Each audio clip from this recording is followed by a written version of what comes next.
Quick question. When someone says Africa, what's the first thing that pops into your mind?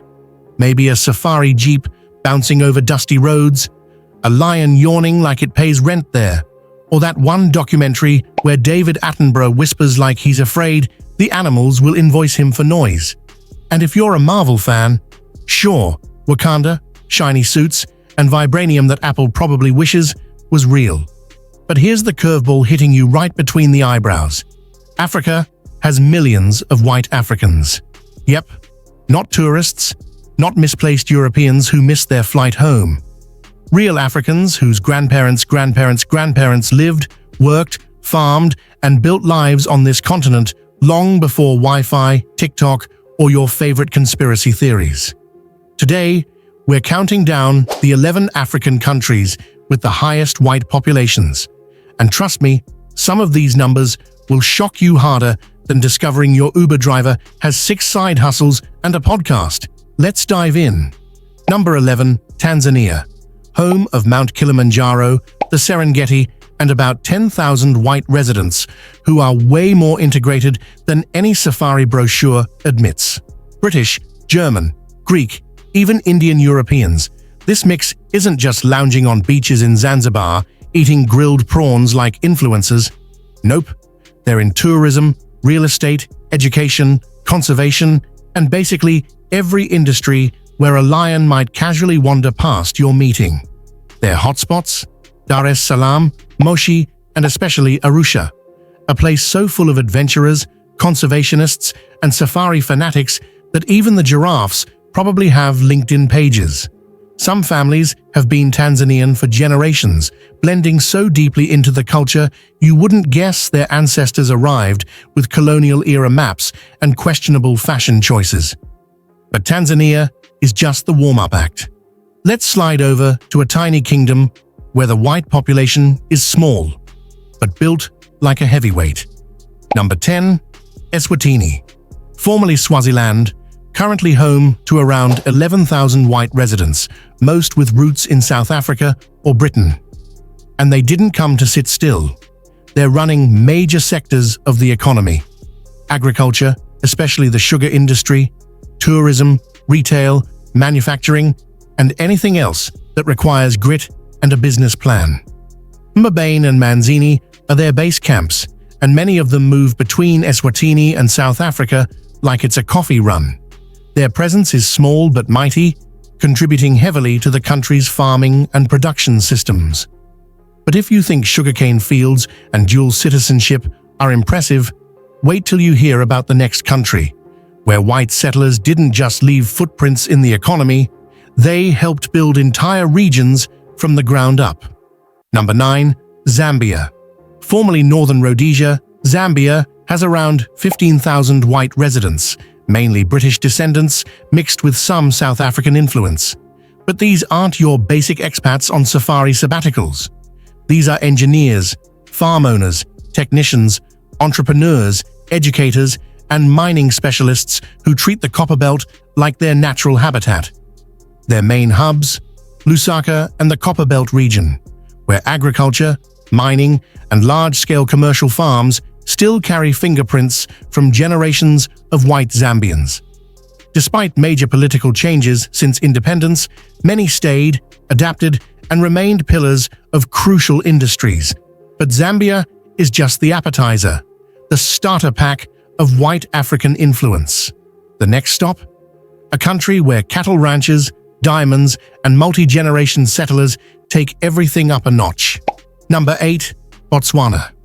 Say hello to Africa's quiet powerhouse, diamonds, stability, and about 16,000 white residents who've been here long enough to know every cattle breed and gemstone by name. Botswana isn't the place people pass through. It's the place people arrive in and never leave because the opportunities are built like a luxury lodge with unlimited Wi-Fi. White Botswana are deep in cattle ranching, diamond mining, tourism, wildlife conservation, and high-end safari businesses where a single night costs more than your college tuition. Ever seen photos of those luxury tented camps in the Okavango Delta? The ones where the bathtub faces elephants like it's a staring contest? Yeah, that's their handiwork. Some families have been here for generations, with roots as solid as a 500-year-old baobab tree. Their presence is smaller in number, but massive in economic weight, making them a key part of the country's commercial engine. But if you think Botswana is impressive, wait till we hit a place where colonial tea parties and skyscraper skylines collided to create one of Africa's most unique white communities. Number 7. Kenya. Welcome to Kenya. World-class runners, the Great Rift Valley, and roughly 35,000 white residents who've built legacies that stretch from the colonial era to modern Nairobi penthouses. Most are of British descent, and their history traces back to when colonial settlers looked at Kenya's fertile highlands and said, "Yes, I'll take this entire area. Do you accept monopoly money?" These settlers created massive estates, tea and coffee plantations, and ranches that still shape Kenya's agriculture today. But don't imagine them all drinking Earl Grey while watching giraffes from the veranda. Although, to be fair, some definitely do. Many white Kenyans stayed after independence, becoming part of the national story. From running wildlife conservancies to operating multi-million-dollar agribusinesses, tourism firms, real estate projects, and conservation initiatives. Their hotspots?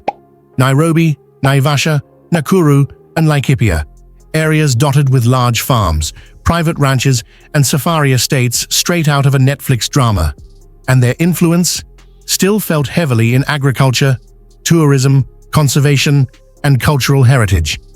But if you think British tea culture wrapped in safari vibes is interesting, wait until we reach a country where the Portuguese influence is so strong, the food, architecture, and language basically scream Lisbon, but with better beaches. Number 6. Mozambique. Mozambique is home to crystal blue coastlines and around 40,000 white residents, most with Portuguese ancestry. And the connection runs deep. Mozambique was a Portuguese colony until 1975. After independence, many Portuguese left, and then a civil war convinced even more to bail. But here comes the plot twist. In the early 2000s, when the country stabilized, Portuguese investors and professionals came rushing back like the economy dropped a giant welcome home banner. Today, white Mozambicans are active in tourism, mining, construction, infrastructure, banking, and real estate. Walk around Maputo and certain neighborhoods look like Portugal teleported over. Cafes, pastries, architecture, and a vibe that's 40% Lisbon, 40% Indian Ocean, and 20% we're definitely staying. You'll also find them in Beira, Nampula, and along the coastline where they build hotels, run logistics companies, and manage mega projects tied to gas, mining, and development. But Mozambique is just the prelude to an even bigger Portuguese comeback story. Because next, we're heading to a country where oil money, skyscrapers, and construction empires turned European influence into an economic superpower. Number 5. Angola. Now, we're stepping into Angola, a country where oil, diamonds, and Portuguese influence go together like Wi-Fi and bad passwords. Angola has about 50,000 white residents, most tracing their roots directly back to Portugal. And trust me, their fingerprints are all over the economic blueprint. After independence in 1975, a ton of Portuguese citizens left. And when civil war hit, even more dipped faster than you can say one-way ticket. But then the 2000s came along, the war ended, the oil money started flowing, and suddenly, Portuguese professionals were returning, like someone reopened the world's best buffet. Today, Portuguese Angolans are everywhere in construction, real estate, engineering, logistics, banking, and infrastructure development. Walk through Luanda, and you'll see skyscrapers, business districts, and restaurants that feel like Lisbon with more sunshine and higher prices. Many hold dual citizenship, treating the Portugal-Angola route like their personal commute. They're deeply embedded in trade, business networks, and large-scale projects that shape Angola's modern identity. But if Angola's 50,000 white residents seem like a lot, wait till we dig into a country where the numbers used to be massive, literally in the hundreds of thousands, before politics flipped everything upside down. Number 4. Zimbabwe. Welcome to Zimbabwe, home to about 30,000 white residents today. But once upon a time, different story. Before independence in 1980, back when it was still called Southern Rhodesia, the white population was a whopping 275,000. That's basically a whole city's worth of settlers, mostly of British descent, running farms, mines, businesses, factories, and major parts of the economy. Then came the 2000s, land reforms, political turbulence, sanctions, currency chaos, and a mass exodus that emptied neighborhoods faster than a flash sale on Black Friday. Many white Zimbabweans left for South Africa, the UK, Australia, and beyond. But the ones who stayed built different. These folks are tough as nails wrapped in steel. They remain active in education, healthcare, farming, manufacturing, and small business sectors, still contributing to local economies despite the roller coaster the country has been through. Their legacy in agriculture especially is still massive. Zimbabwe's farming systems, techniques, and commercial models were heavily shaped by white farmers. Even today, traces of that influence remain, from infrastructure to cultural intersections. It's a story full of highs, lows, and plot twists so dramatic it could be a Netflix series starring tractors, inflation charts, and political speeches. But Zimbabwe is only number 4, because the next country, the white population there, didn't shrink. It stayed strong, shaped the culture, and built one of the largest white communities on the African continent. Number 3. Namibia. Namibia hits the list with around 150,000 white residents, making it the second largest white population in Africa. And the influence? Immense. Most white Namibians are either Afrikaners or Germans, and trust me, that German presence, you feel it. Walk around Windhoek and the street names, bakeries, and buildings sometimes look like a Bavarian postcard that accidentally parked itself in the desert. You'll find bratwurst, pretzels, Oktoberfest celebrations, and architecture that whispers, "Guten Tag, welcome to Africa." Beyond the aesthetics, white Namibians play major roles in farming, cattle ranching, tourism, mining, trade, and conservation. Many own massive ranches, the kind of land where you could walk in a straight line for 2 days and still be on the same property.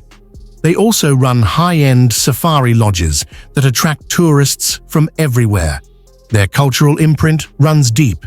German is still spoken, traditional festivals are alive, and some towns feel so European, you forget the Namib Desert is right next door, flexing like a geological supermodel. But Namibia is just the warm-up for the heavyweight champion, because the next country has more white residents than every other African nation on this list combined.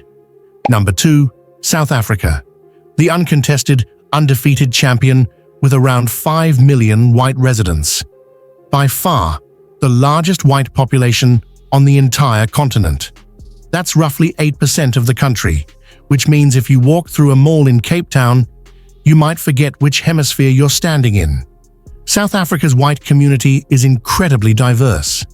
Afrikaners descended from Dutch settlers, English-speaking whites from Britain, plus Portuguese, German, French, and even Jewish communities with long histories in the region. Their presence touches everything: agriculture, architecture, engineering, education, politics, sports, business, you name it, they've had a hand in it. We can't talk about South Africa without acknowledging the heavy history: colonial settlement, apartheid, transition to democracy, and the modern socio-economic landscape. But today's white South Africans are woven so deeply into the national fabric that you can't explain the country's identity, culture, or economy without them. From massive commercial farms to engineering giants, universities to tech companies, wine estates to real estate empires, the footprint is enormous. And culturally, Think rugby obsessions, Afrikaans music, Cape Dutch architecture, and braais so intense they could feed an entire football stadium. Love them or debate them. White South Africans make up a huge, complicated, influential part of the country's story. And that makes South Africa the clear #1 on our list. So now, we've gone from Tanzania's safari settlers all the way to South Africa's 5 million strong white population. And if this list taught you anything, it's that Africa is far more diverse, layered, and unexpected than the stereotypes you hear at parties from people who still think Wi-Fi here runs on goat-powered routers. White Africans aren't outsiders. They're part of the continent's history, economy, culture, and evolution. They've built, stayed, struggled, adapted, and grown alongside everyone else who calls Africa home. And that brings us to the finale. If you enjoyed this breakdown, if you learned something new, laughed a little, or found yourself surprised at least once, hit that like button harder than a kudu slamming into a parked Toyota Land Cruiser. Subscribe for more bold, no-filter deep dives into Africa's hidden stories, and share this video with someone who still thinks Africa is one big safari with Wi-Fi dead zones. Because on this channel, we don't just tell stories, we uncover the ones nobody else dares to explain.